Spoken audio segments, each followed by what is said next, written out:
Alcohol न नहीं मध्य केमिति फैटी लिवर आक्रांत हेले रिफाइंड ऑयल रा व्यवहार बाहर जंक फूड आदि बेसी खाइले फैटी लिवर रे आक्रांत हेबार संभावना बढ़ी जाए। यह जानिबा को समय लगी थाए जेबे जानिबे आपण यह फैटी लिवर रे आक्रांत होई बहुत विलंब हो जाय थाए। एसिडिटी पेट फुलिया पीरियड रेगुलर हेबा चेष्टा करिए प्रोटीन को आपणक खाद्य रे शामिल करबा को। रिफाइंड ऑयल को पूरा ना चाहा कॉफी और डायरेक्ट सुगर को नियंतु नहीं।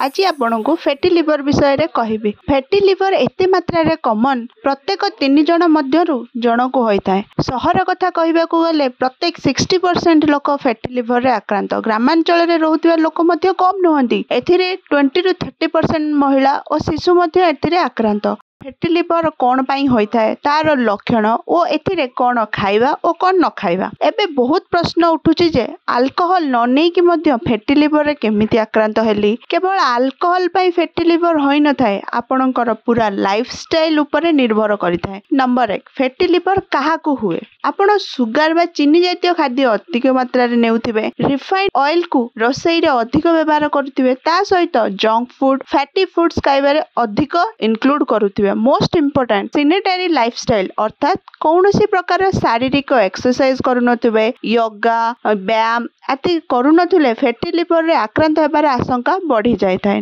नंबर 2 फैटी लिवर रो लक्षण। फैटी लिवर साइलेंट किलर भली आम शरीर रे बढ़ी चली थाए। आपण एहा को जानिबा विलंब होई जाय थाए और जेतेबेले जणे जानिबा को पाए से फैटी लिवर रे आक्रांत एहा गुरुतर रूप नै सारी थाए। आपण केमिति जानिबे जे आपण फैटी लिवर रे आक्रांत कोन सब लक्षण देखा जाय। नंबर 1 पेट फुलिबा बा ब्लोटिंग। आपण देखिबे आपणक पेट फुलाइबा खाद्य खाइले हजम न हेबा पेट गुम होई रहिबा ठीक से भोक न लगिबा पेट रे गैस बनिबा इत्यादि। Number 2 hormonal imbalance. महिला मानक क्षेत्र रे पीसीओडी बा पीसीओएस रे आक्रांत होबार आशंका मध्य अधिक थाए। पीरियड्स इरेगुलर हे जिबा ओ पीरियड्स एब्सेंट होबा समयानुक्रमे पीरियड्स न हेबा इत्यादि महिला मान क्षेत्र में देखा जाए। Number 3 brain fall. आपण कौन सी काम रे ध्यान न दे पारिबे। आपण जेमिति आगरु काम करूथिबे कॉन्शियस फोकस इनिशियली काम आपण करि पारिबे नहीं। सब बेले आपण को कंफ्यूज लागिवो। आपण एमिति लागिवो जे जेपडी आपण किछि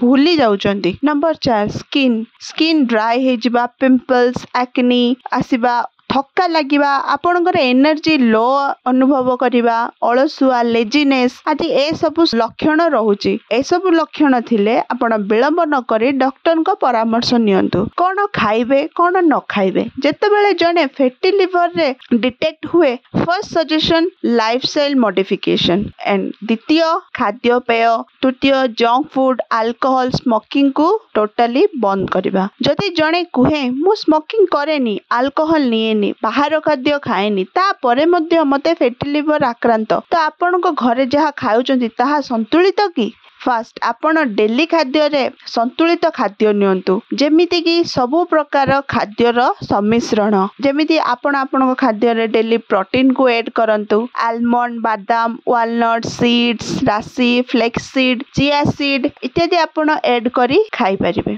ए सबु हेल्दी फैट्स रे जाए। आपण डेली खाद्य रे प्रोटीन को नियंतु।